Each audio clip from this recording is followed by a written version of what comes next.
Yeah, that's me. I apologize for being a few minutes late. Somehow I ended up with 4 hours back to back today. And it's really tough for me to get from one session into the next. I don't have a minute built in that I wish I could build in. Okay, so analyze and sketch the curve without the aid of a calculator.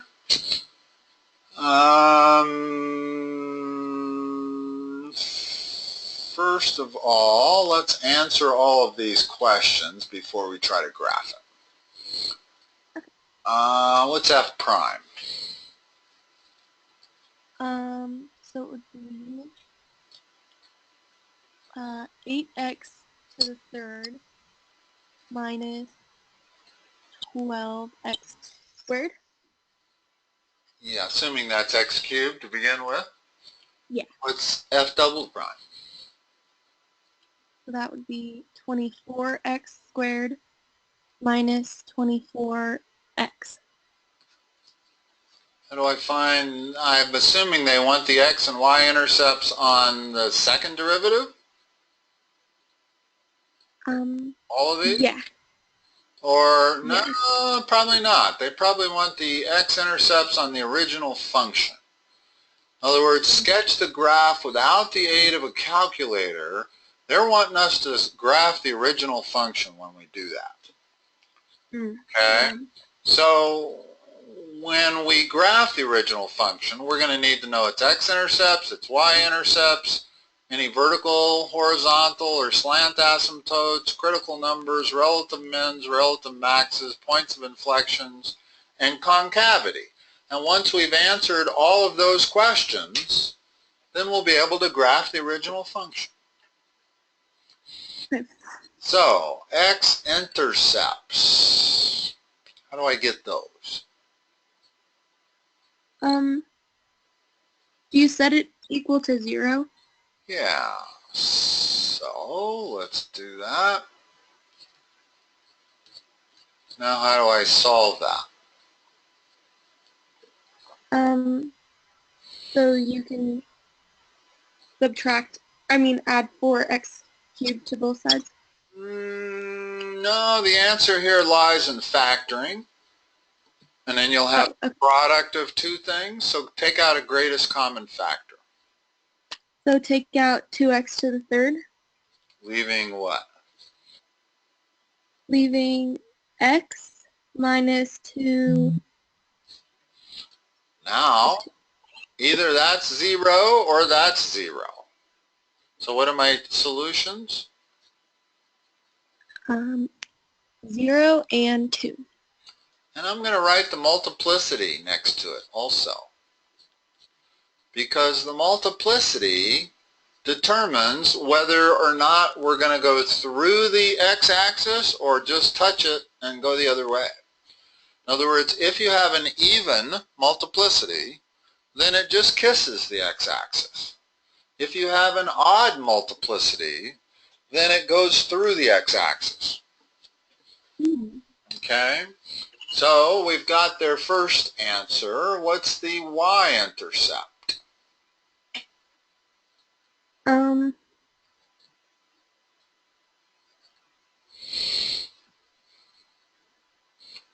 What's the definition of y-intercept? What is x when you're on the y-intercept?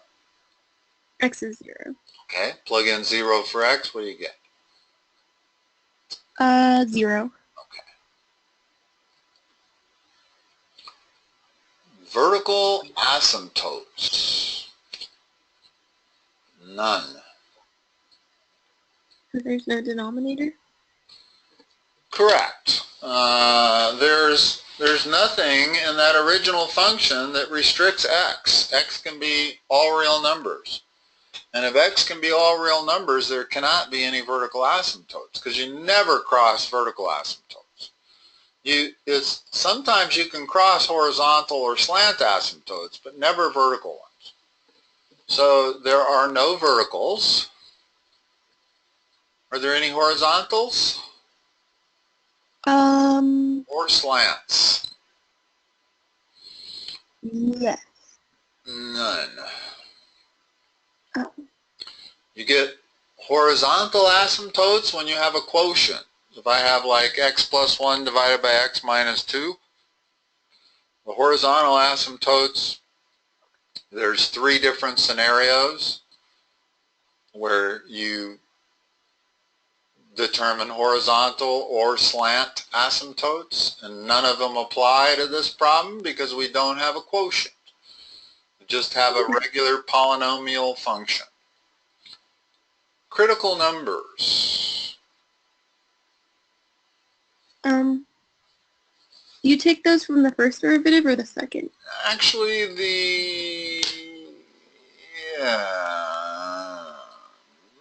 critical numbers you get from the first derivative.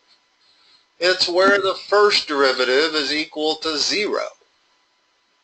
So if we go up to this first derivative, let's write it over here, set that equal to 0, and now solve that. That's going to be my critical numbers. So you can factor out 4x squared. 4x squared, leaving 2x minus 3. Now what are my critical numbers?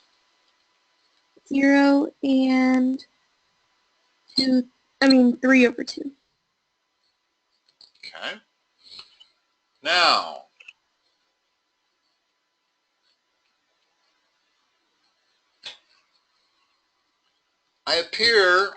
the critical numbers tend to give me my extrema.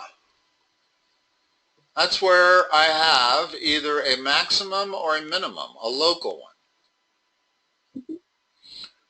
Well, one of them undoubtedly is a maximum and the other is a minimum, because cubics tend to look like this. In other words, they'll have 2 local extrema. Incidentally, there is a rule that you can only have maximum of 1 less extrema than you have degree of function.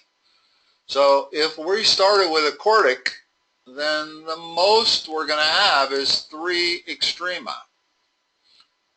And in this case, because we have multiple zeros, we only have 2 extrema, because 2 of those zeros occur at x equals 0. So we have to determine which one is a minimum, which one's a maximum. How do I do that?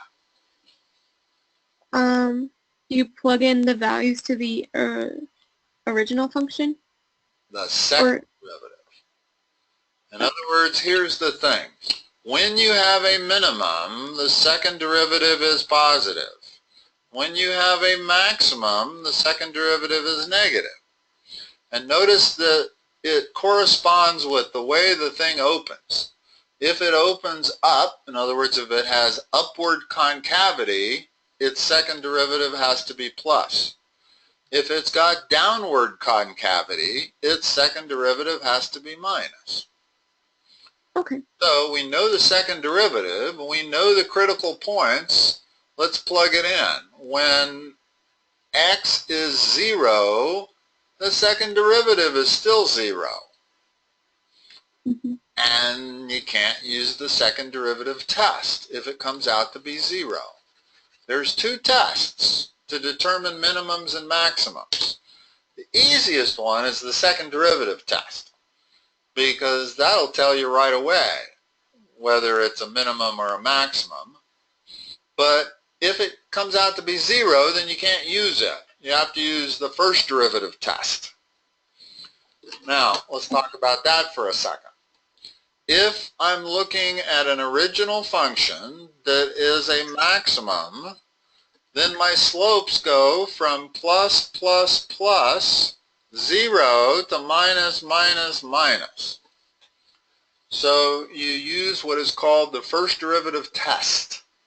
You check the slopes on the left side of your critical number and the slopes on the right side. If it goes plus, plus to minus, minus, you're looking at a maximum. If it goes minus, minus to plus, plus, plus, then the first derivative test tells you you're looking at a minimum. Okay? So we need to figure out, because I cannot use the second derivative, which is the easier test by a lot, just plug in the value. I might be able to use the second derivative test on the second critical number, but the first one produces 0, so it doesn't tell me anything. So choose a number to the left of this critical number, 0, and let's find out what the slopes are to the left of 0. Are they plus or minus? So pick a negative number like -1. We're going to plug it into the first derivative because we want to know what the slopes are. Well, when x is -1, what is the slope? Is it positive or minus? Minus. Minus. When choose a number to the right of 0, let's choose 1. What are the slopes when x is 1?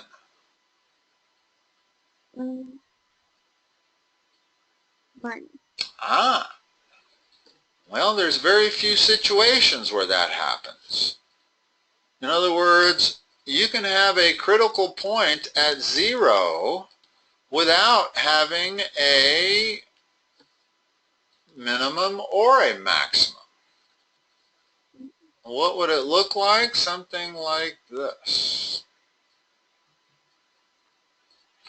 Notice that my slopes go minus, minus, minus, minus, minus, 0, minus, minus, minus. In other words, the first derivative test tells me that the signs do not change on either side of my critical point. So since the slopes are the same, I don't have a local extrema, I have just a horizontal tangent line. Sometimes your horizontal tangent lines don't represent extremas. In other words, I can draw lots of graphs. If I draw, here, let me draw this kind of a graph. If I draw a graph like that,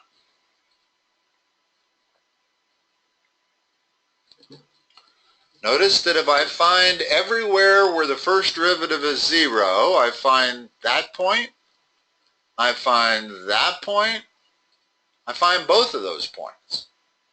That's it. That's the only two places where the first derivative is 0. But notice only one of them represents a maximum because my slopes go plus, plus, plus and come out minus, minus, minus. Into this second critical point, they go minus, minus, minus, they come out minus, minus, minus. So the first derivative test tells me that point is not an extrema, but that one is, and that it's a maximum. Okay. Well, when we applied the first derivative test to our first critical point, 0, we went minus, minus, minus, coming out minus, minus, minus, which means that's not a relative minimum or maximum. Now let's check 3/2. Well, we might be able to determine whether that point is a minimum or maximum by plugging it in to the second derivative. And it looks like we're going to get an answer here. I get 24 times 3/2 squared minus 24 times 3/2. Is that plus or minus? What? So the second derivative is plus at our second critical point. That means that it must be concave up. Plus goes with concave up, which means that second point must be a minimum. So if I'm filling out my chart here, I've got minimums at x equal 3/2. I don't have maximums anywhere. None.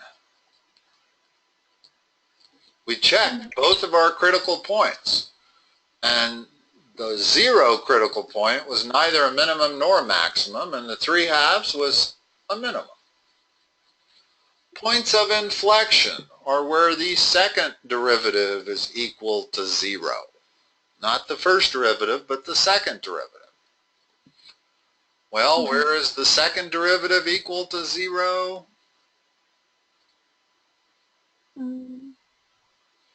At x equals 0 only. In other words, if I set that to 0, I get x times 24x minus 24. Now, if I solve that, I guess I get x equals 0 or x equal 1. So there are 2 points of inflections that occur. One at x equals 0, and the other at 1.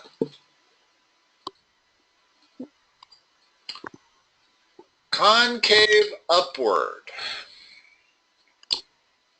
Well, I need to solve the second derivative for where that's greater than 0. Concave downward, I need to solve the second derivative where that's less than 0.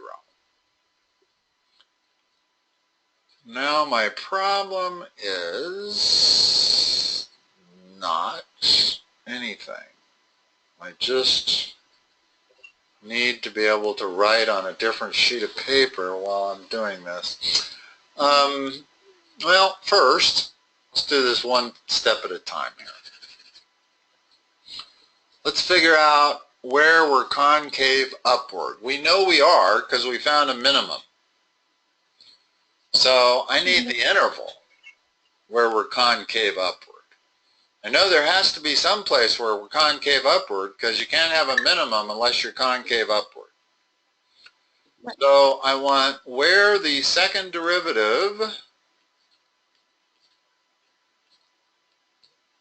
is greater than 0. That's what I'm solving. Well, I solve it by factoring again.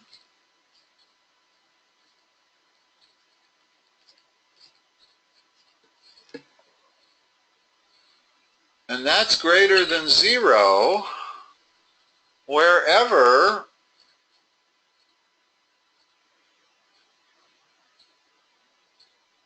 well, you know how to solve that inequality? There's a particular method that's used to solve it. I'll go through it real quick down here. And the way you solve it is you use a line chart, what's called a line chart. Okay? And on that line chart, pick the 2 numbers that make either one of those terms equal to 0. And believe it or not, they're called critical points. But it's not the same critical points as the critical numbers here in the middle. This is just the critical points on this line chart are going to come at 0, where that x is 0, and at 24. Now, if we want to know where the product of that is greater than 0, well, I plug in any number to the left of 0, like minus 1. If I plug in minus 1, that term is negative and that term is negative. When they multiply together, they're positive. So every number to the left of 0 produces a plus result for my second derivative. If I plug in a number between 0 and 24, like 1, well, this one's plus, that one's minus, so they're all negative. And if I plug in a number greater than 24, I get a plus times a plus, so that's also plus. So my intervals where I am concave up are negative infinity to 0, that interval, or 24 to infinity. So if I'm writing it in interval notation, which I will up here, it's negative infinity to 0, and it's a parentheses because it's at 0 where it changes concavity. Notice that I found an inflection point at 0. In combination with 24 to infinity. According to the solution of this second derivative, that's where the second derivative is positive, is from negative infinity to 0 and from 24 to positive infinity. My second derivative is positive in both of those places. So my original function is concave up in both of those places. My original function is concave down where the second derivative is negative, which is just that place, 0 to 24.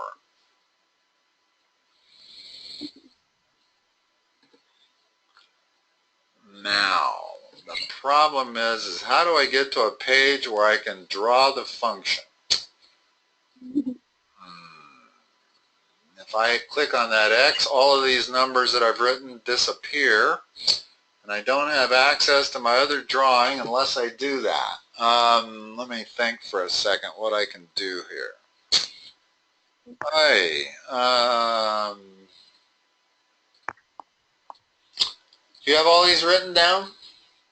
Yeah. All the answers down to on the right side? You got everything written down? Mm-hmm. Okay, let me open up this and we'll try to graph the original function. First of all, give me the original function. 2x to the fourth minus 4x squared. And now I'm going to do this.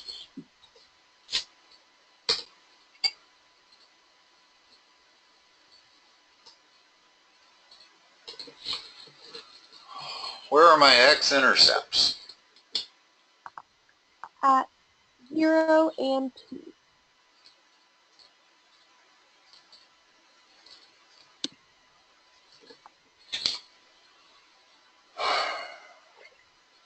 Didn't have any y-intercepts. Yes, I did. 0. Yeah. Okay. And I know I have to go through the graph on both points. I'm not going to just kiss up against it. Also know that I'm concave up everywhere to the left of that first 0. And I'm concave down. Hold on. Can I write here? I think I can write on this. No, I can't. Too bad.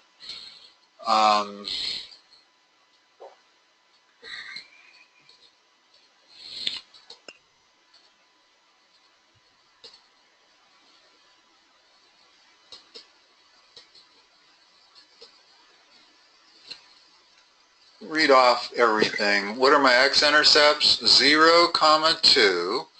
My y-intercepts, 0. My vertical asymptotes were none, none. My critical numbers were 0, 2/3 or 3/2. 3/2. 3/2? Mm-hmm. My relative minimum occurred at x equals what? 2? 2. 3/2, okay. I didn't have a maximum, right? Right. My points of inflection were where the second derivative was equal to 0. What were those? 0 and 1. and I'm concave up on the interval from negative infinity to 0. combined with 0 to 2. Oh, 2 to infinity. yeah. And then I'm concave down on 0 to 2. Okay, so there's all my appropriate information that should allow me to draw the curve. Now, let's see. Let me think for a second. Is it worth knowing end behavior? Yeah, it is, kind of. When x is at negative infinity, where am I? Am I above the x-axis or below the x-axis?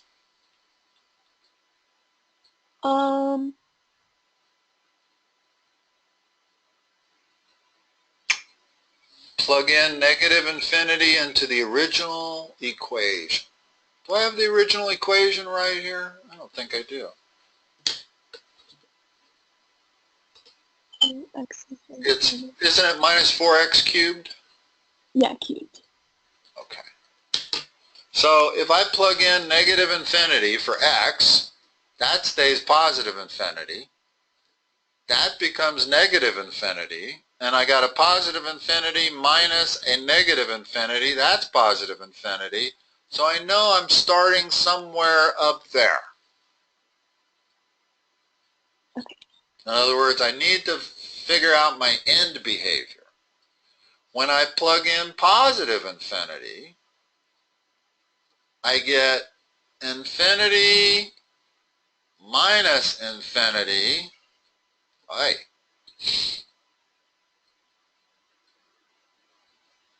When I plug in positive infinity, well, let's get to that when we get to it. I'm concave up on the interval from negative infinity to 0. So maybe it looks like that. That's concave up. I go through the curve at 0. I don't bounce off of it because I have an odd multiplicity.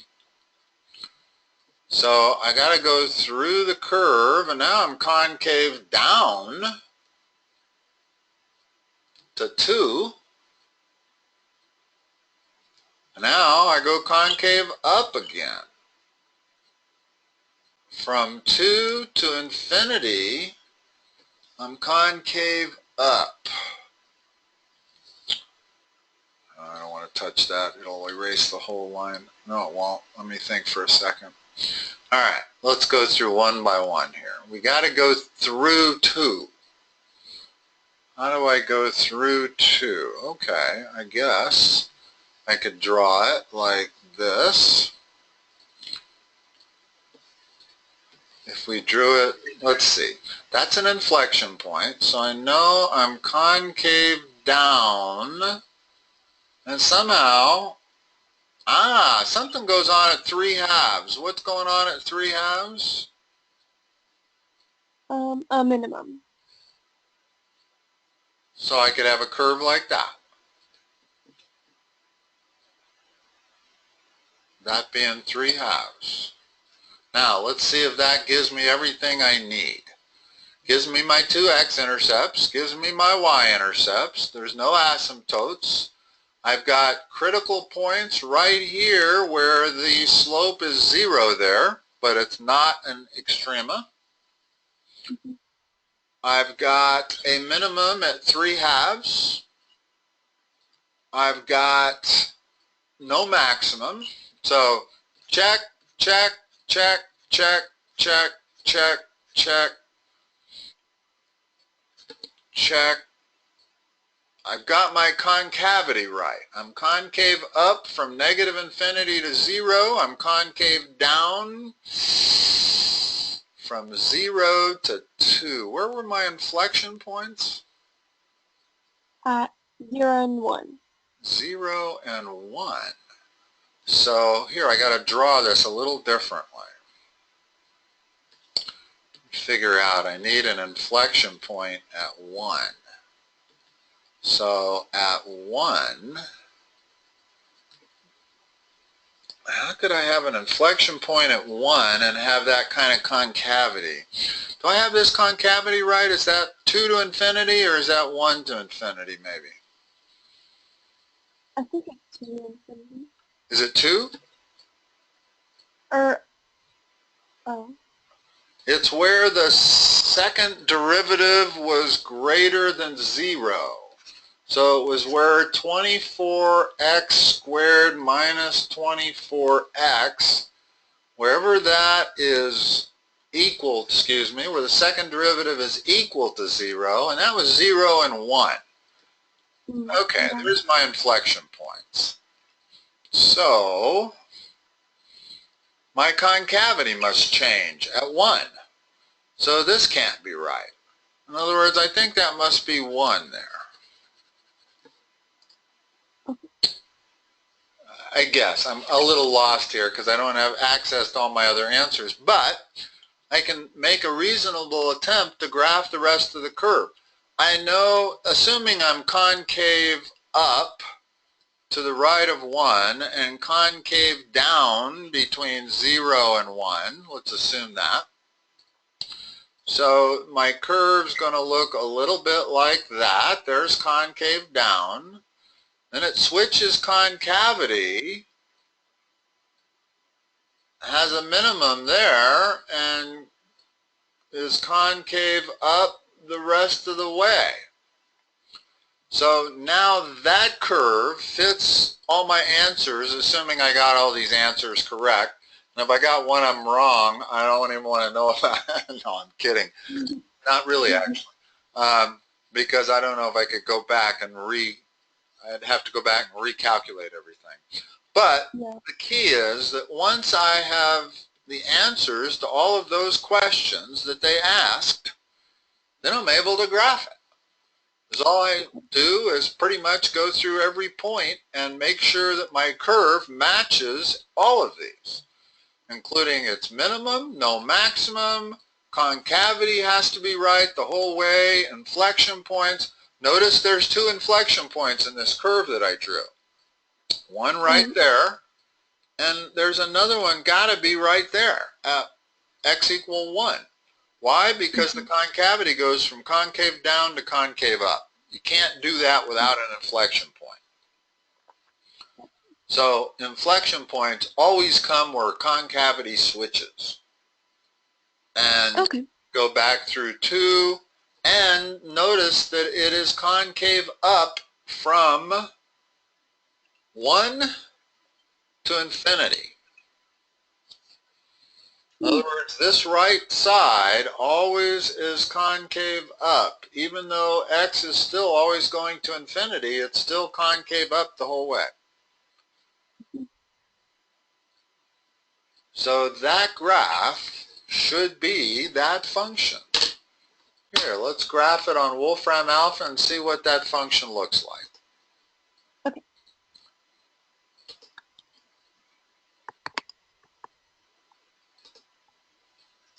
See if we're anywhere close. I think we are. In fact, I think we're right on. What was it? 4x to the 4th minus what? I think 2x to the 4th. X cubed.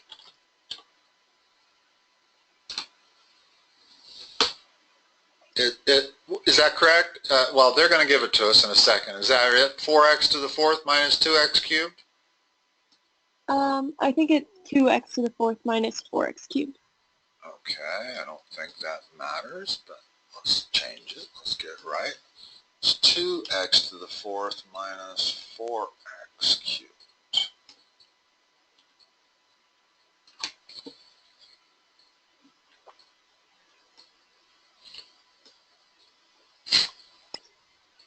And you'll notice they give two versions, one zoomed in, one zoomed out.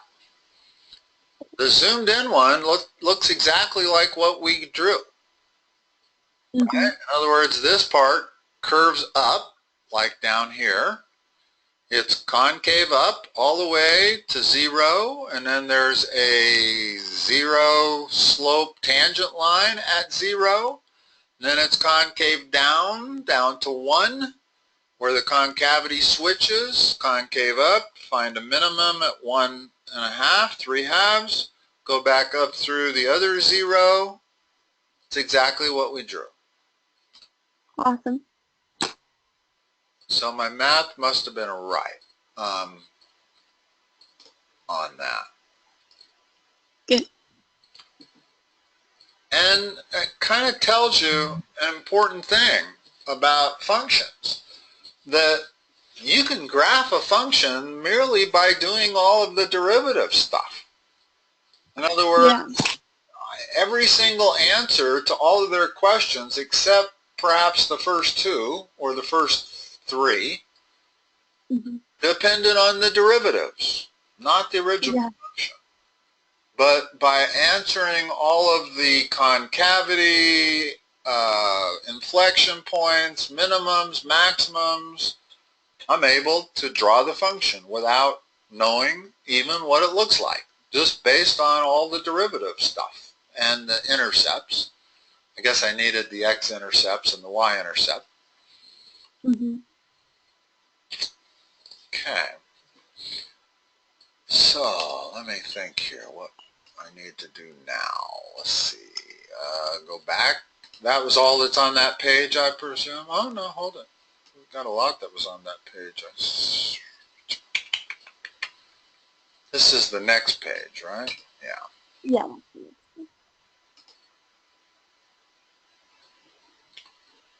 Let me blow this up so that I can see number 2. Okay, hold on. Make sure that I can read it. Just a straight limit problem.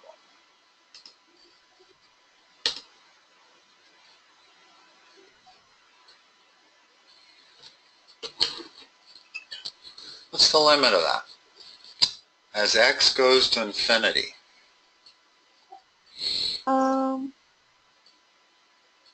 Okay, so we're going to divide by x to the 4th.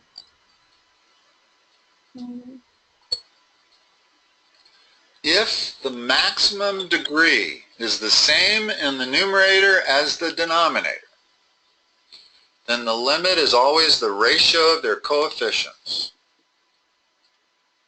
minus b over c. None of the rest of it matters to the limit. The only thing the limit cares about is that highest degree polynomial. There could be a plus 170x cubed here, and I wouldn't even consider it. Would not be part of the solution. Only thing I care about is the highest degree, which is that and that. And the ratio of their coefficients is minus b over c. Okay.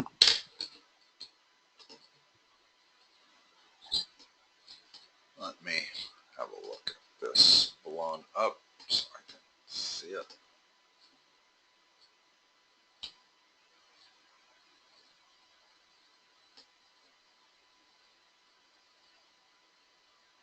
Okay.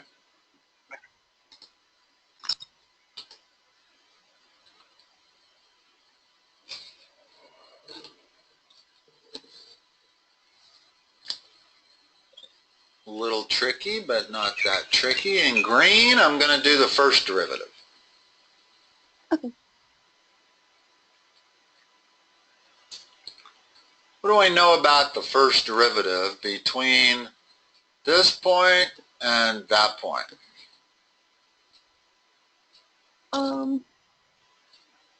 You know that there's 3 zeros.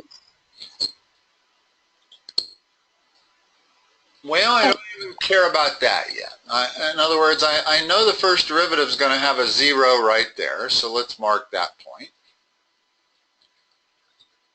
It's You know also that going it's to have a 0 right here. And it's also going to have a 0 over here. Right? In other words, the green curve is going to be my first derivative curve. Mm-hmm. What else do I know about the first derivative to the left of my first x? Is it positive or negative? Negative. Got to be negative because the original function is decreasing. So my first derivative, wow, hold on a second.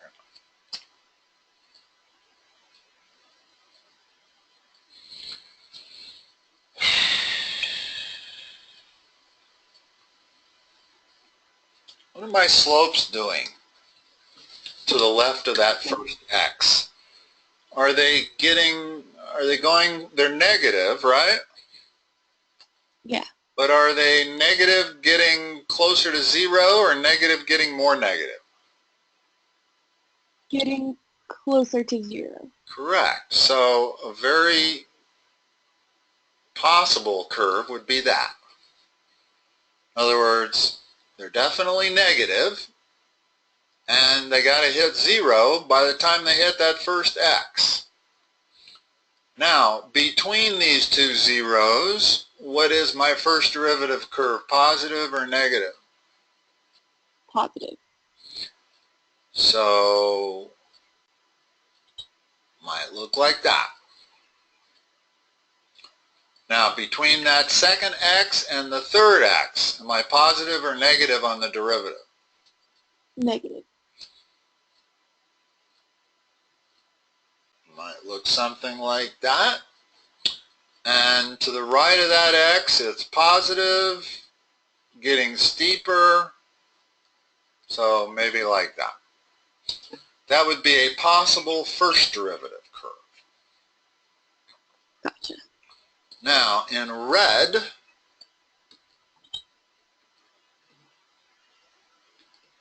let's see if I can figure out the second derivative. Well, I'm going to do exactly the same thing I did, only let's find the zeros of the second derivative. Well, I got one right there, which looks like an inflection point also. So, and we also know that the second derivative is going to be 0 at the inflection points. In fact, let's find all of our inflection points. They're going to occur at the same place that these zeros of the second derivative occur.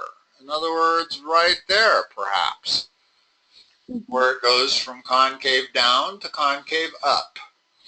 That matches my green curve. And it's increasing all the way. In other words, my first derivative is increasing from to the left of my x all the way to there, so the second derivative must do that. And then the first derivative curve turns around, the green curve comes around and starts decreasing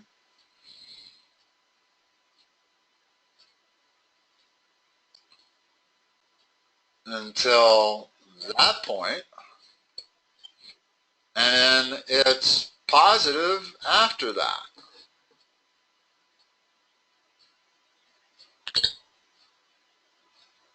Now, does that make sense? I think it does. Let's see.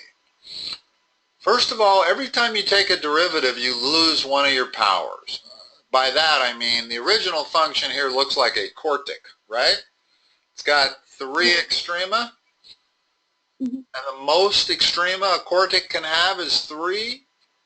And so the first derivative of that quartic is going to be a cubic. My green curve looks like it's a cubic. It's got 2 extrema. Yeah. And the second derivative is going to be a quadratic. So my red curve is going to be a parabola. In fact, it should look exactly like a parabola. I guess I can assume that it is a quadratic, has to be a quadratic. So it really is going to look like this.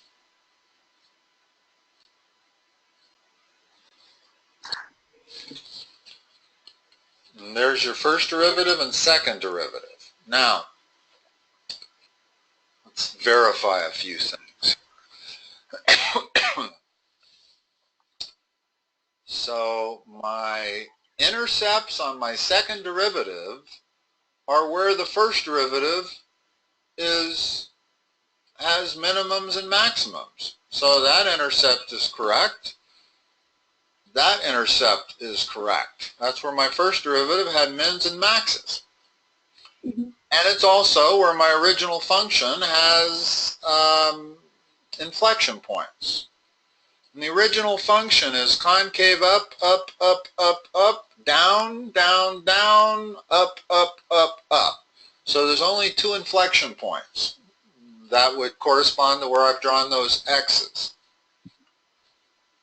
And finally, yeah, no, that does it. That should answer the question and give you a good way of doing it. Find your zeros first.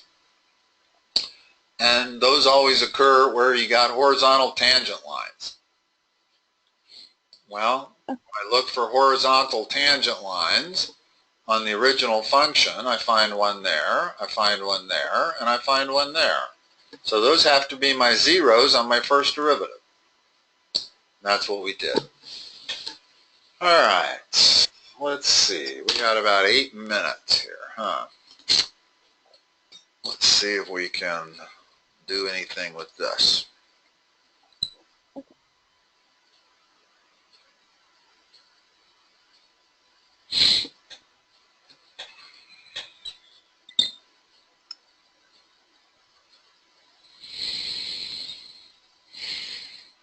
Horizontal asymptote is the same thing as saying, what's the limit as x goes to infinity? Okay. Okay? That's what it means.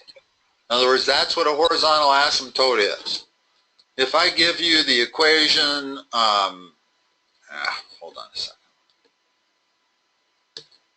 If I give you an equation, x plus 1 over 2x minus 17, and I say, what does y go to as x goes to infinity? It's 1/2, ratio of the coefficients, but that also means I have a horizontal asymptote at y equal 1/2. And what a horizontal asymptote means is that's what y approaches as x goes to infinity. So in order to figure out horizontal asymptotes, you really have to solve the problem, what is the limit of this function as x goes to infinity? Now, it's not that easy to do, but we can do it. You have to make certain assumptions. Remember, we do not care about any term except the highest degree one. Well, when I take the square root of the denominator, the highest degree term is the x squared. And if I take the square root of just this term,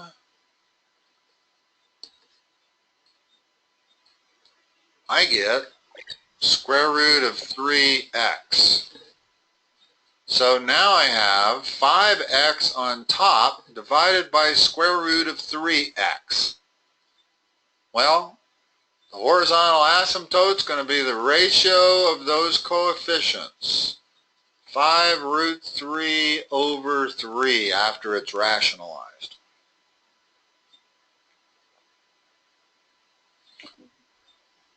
Now,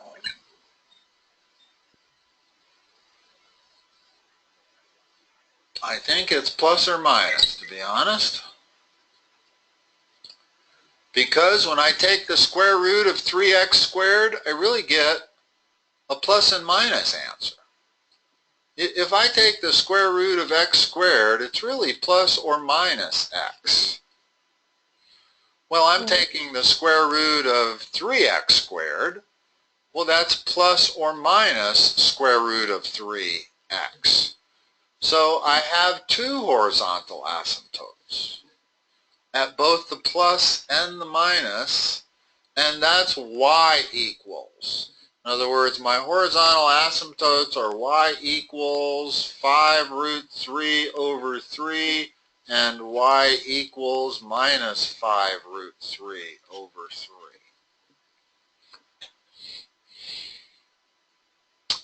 Identify the portion of the domain appropriate for each asymptote.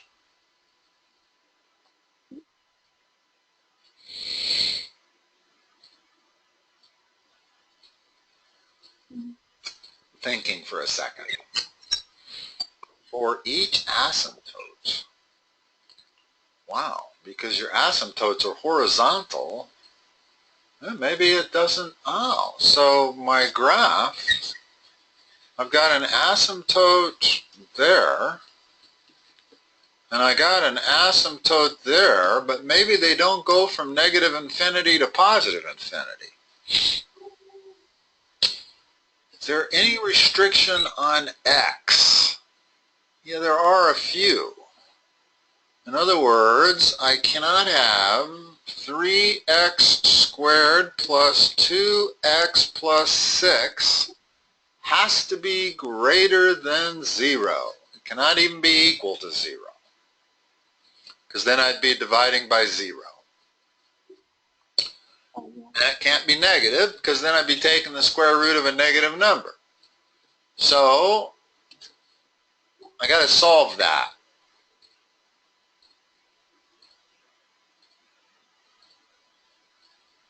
I'm not going to have time to do it.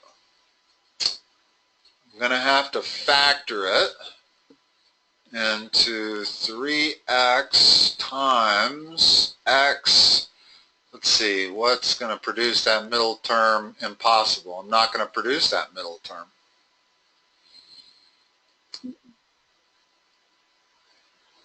Think for a second here. Yeah, there's no factors of 6 that add to 2, or especially when multiplied by 3, which means I can't factor that, which means that it's got irrational solutions. There is a solution for that. In other words, if x were minus a big number, no, hold on a second. I think that's always greater than 0.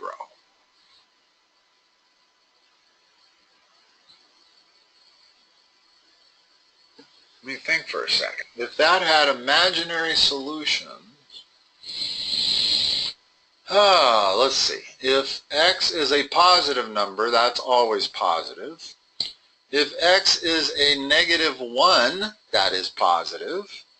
If x is a minus 10, that's positive.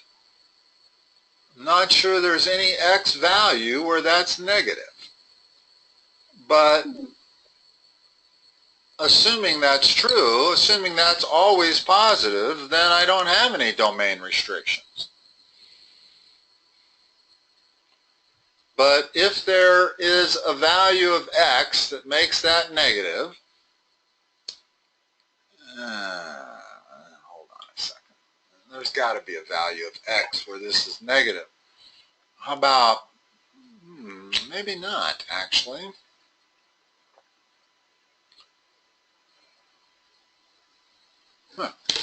Hold on a second. 3x squared plus 2x plus 6.